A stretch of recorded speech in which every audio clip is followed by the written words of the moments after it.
Myself Mehjabin Fatima. I am a teacher and high school lecturer at Elizabeth High School and Junior College. In our previous session we have studied about the second chapter in social studies, that is rain and rivers.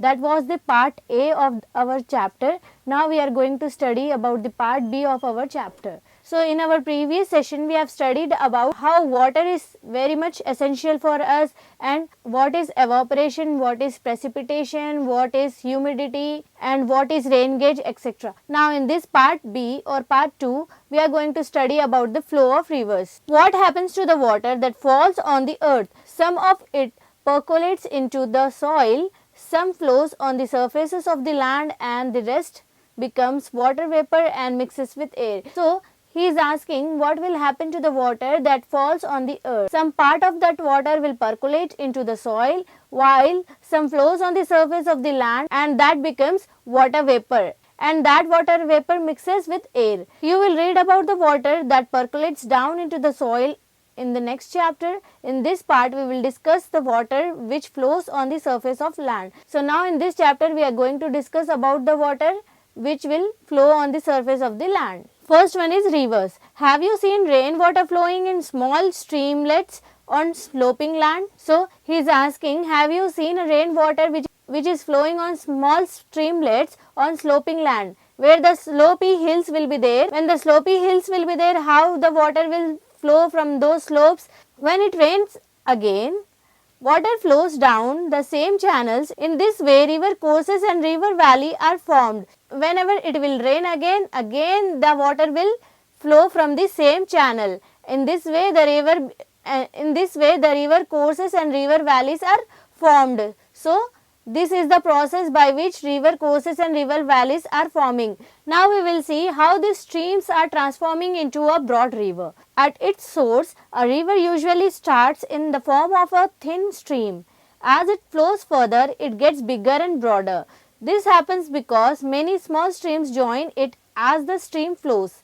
Small rivers or streams which join a large river are called tributaries. At its source, the river usually starts in the form of thin stream. At the starting point, it will be in the form of a thin stream and several thin streams will join together. As it flows further, it gets bigger and broader. This happens because many small streams join in as a stream flows. So as the stream will flow, several other streams will join in. And small rivers and streams which are joining to the large river, we are calling it as tributaries. So as the river is becoming bigger and broader, the flow of the water will be very much slower. It starts depositing the silt and sand it has carried. So the sand which the water has been carried, that sand started to silt in the river on its bed and banks, and this causes the formation of plains. So because of this reason the plains will be formed. Thus towards the end of its journey to the sea, the river forms a delta. River Krishna and Godavari form deltas in the eastern coast. They have water throughout the year. However, we also have a number of small rivers that have water only during the rainy season.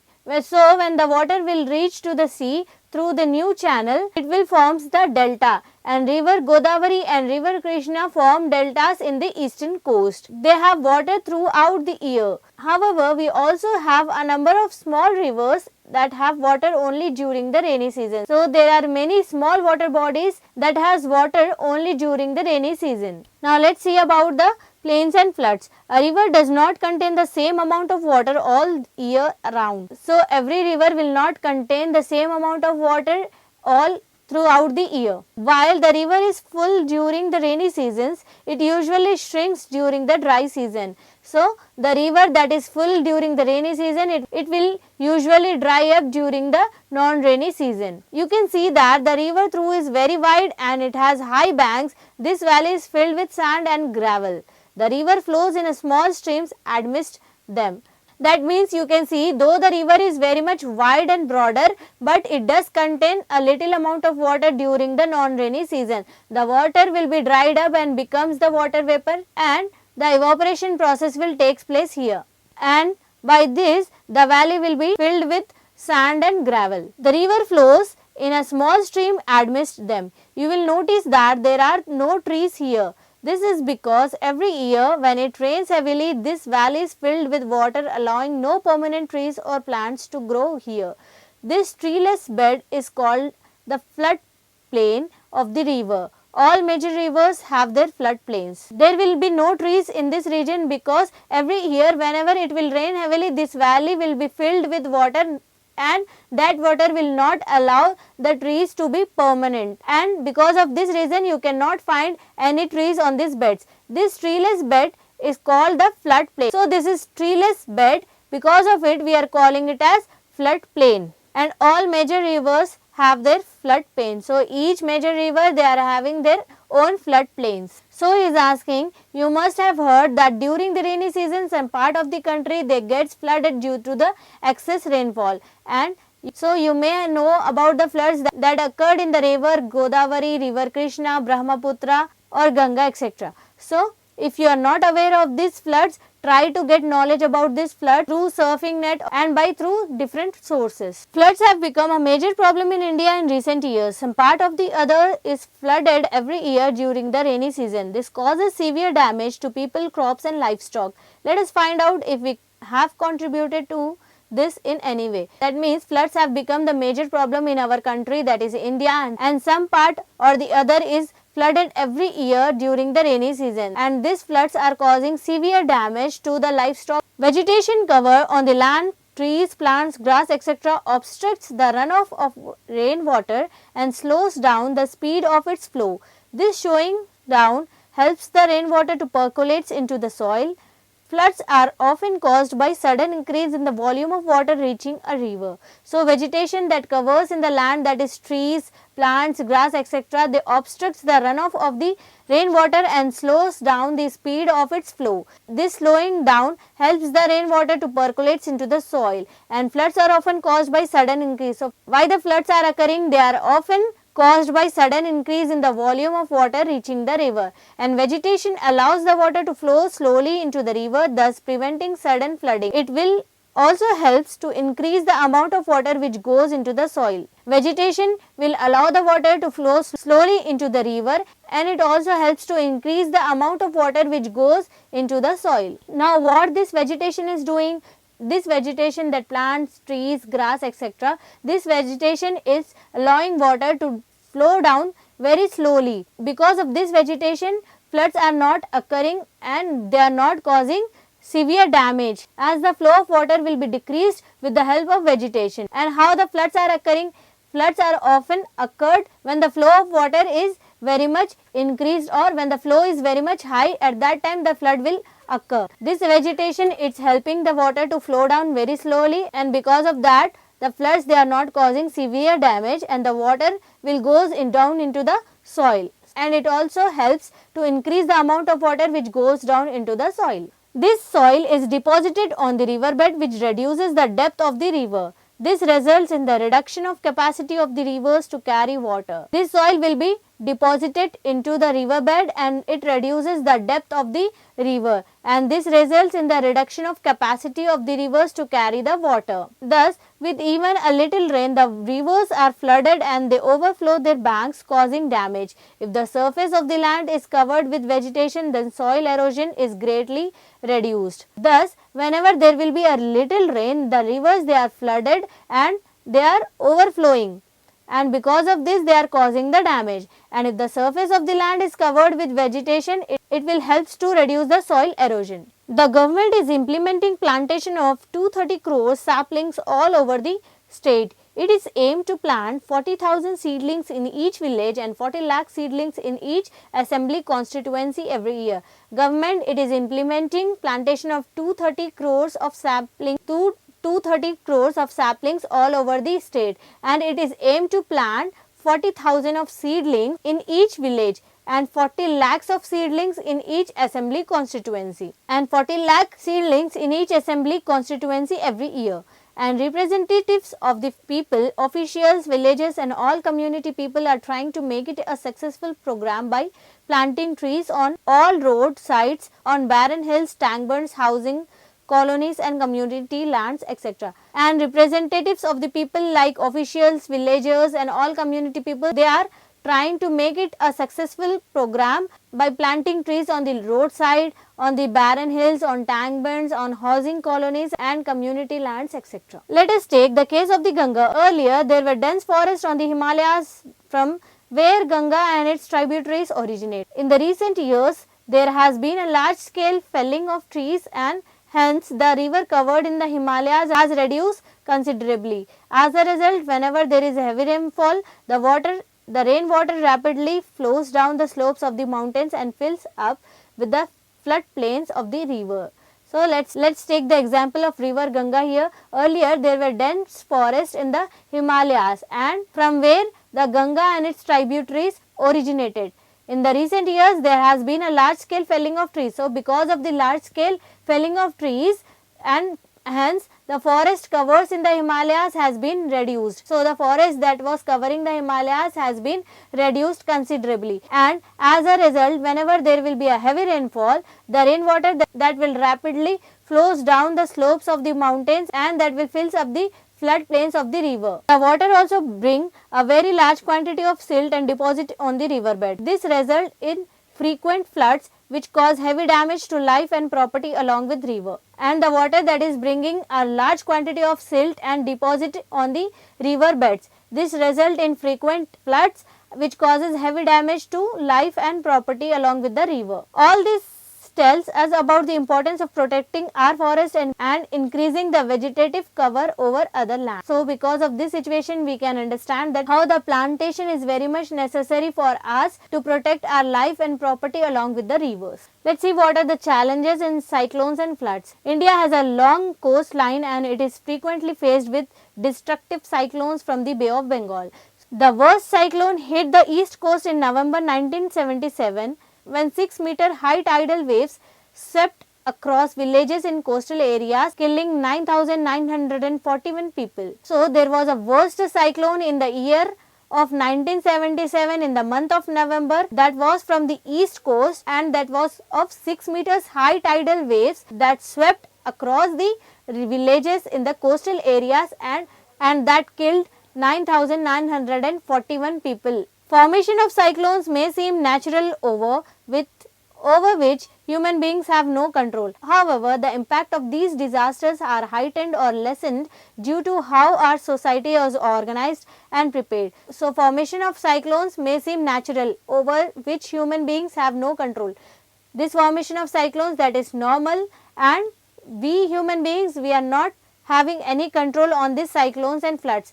However, the impact of these disasters are heightened and lessened due to how our society is organized and prepared. Therefore, how our society is organized and prepared, according to that there will be impact of these floods and cyclones on us. Usually, immediately after the food water recede, all sources of water are polluted and become unsafe for drinking, but the poor are forced to use the polluted water and face the risk of several diseases. So, usually what happens because of this disaster, it pollutes the air as well as water.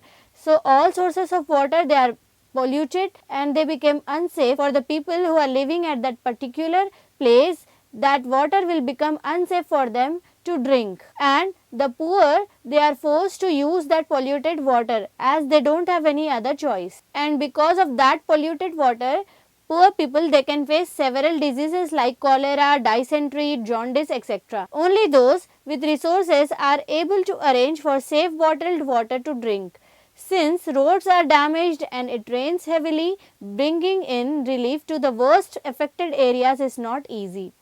Here people are forced to rely on their own resources to save themselves. So only the people who are capable of arranging safe water for them, they can only arrange that water for drinking purpose, and the people who are very much poor and who don't have any other resources, they have to use the same polluted water itself. And even the roads are also damaged due to these cyclones. Since as it rains heavily, it brings a relief to the worst affected. As it will rain heavily, it is not possible to bring the relief in affected area very easily. While the immediate damage of the cyclones is also heavy, the like loss of lives, crops, houses, property, etc. More importantly, they also cause long-term damages. So, this cyclones, because of immediate damage due to the cyclones, there will be a loss of life, loss of houses, loss of property, etc. And more importantly, they also cause long term damages. Here the example is given, the life savings of poor people, they will store the things in their houses for their future purpose, like food, tools, cattle, small shop, vehicles, boats, nets, etc. And these things, if they are destroyed, that will affect the poor people most. To go back to their work, they need to buy all these things again. So to go back to their normal life, they need a lot of time to buy these things.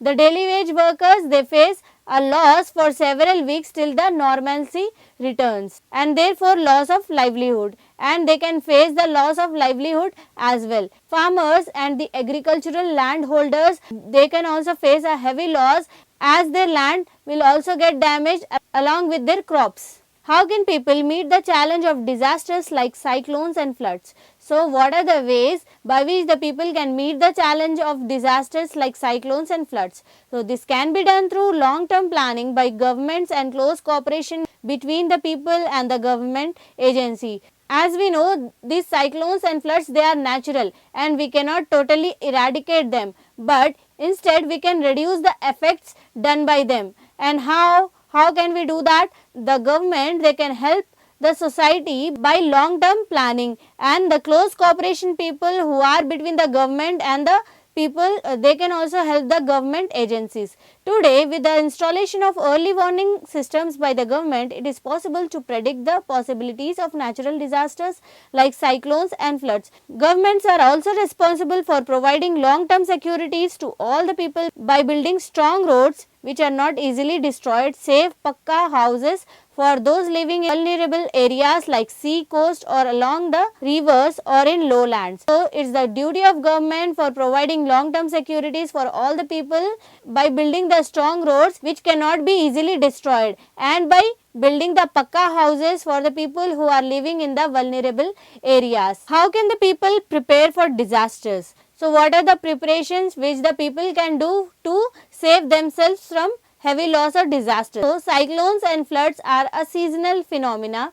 During the cyclone, listen to the radio for TV weather reports. In case of a cyclone flood warning, ensure that everyone is alerted. This is usually done through loudspeakers or by going from door to door. Cyclones and floods, they are the seasonal phenomena, as we know, and during the cyclone, it is the duty of the people to listen to the radio or TV or to know about the weather reports. And in case the cyclone and flood warning is there, they should get prepared for that and ensure that everyone is alerted. This can usually done through loudspeakers or by going to door and door to aware the people about the cyclone or floods. Keep an emergency kit ready at home. These kits should contain important papers, some food, some money and emergency telephone numbers. After alerting the people or after awareing, it is the duty of the people to prepare themselves, like by keeping the emergency kit ready at home, and these kits must contain some important papers, some food, some money and emergency phone numbers. The nearest available place where refuge could be sought in case of a cyclone should be identified in advance. So, whichever safe place is nearer to the person, he should keep that place in his mind in advance. Wherever it is necessary, the doors of the house, roofing, windows, etc. should be strengthened so that the cyclone or flood should not destroy the house as well.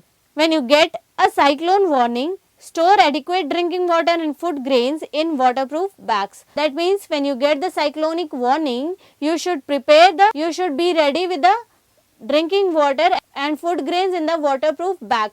So, do not roam here and there, especially near to the sea area when you hear about the cyclonic warning. Close doors and windows and stay indoors. So, you should not move outside. You should be in the house and close all the doors and windows to stay safe.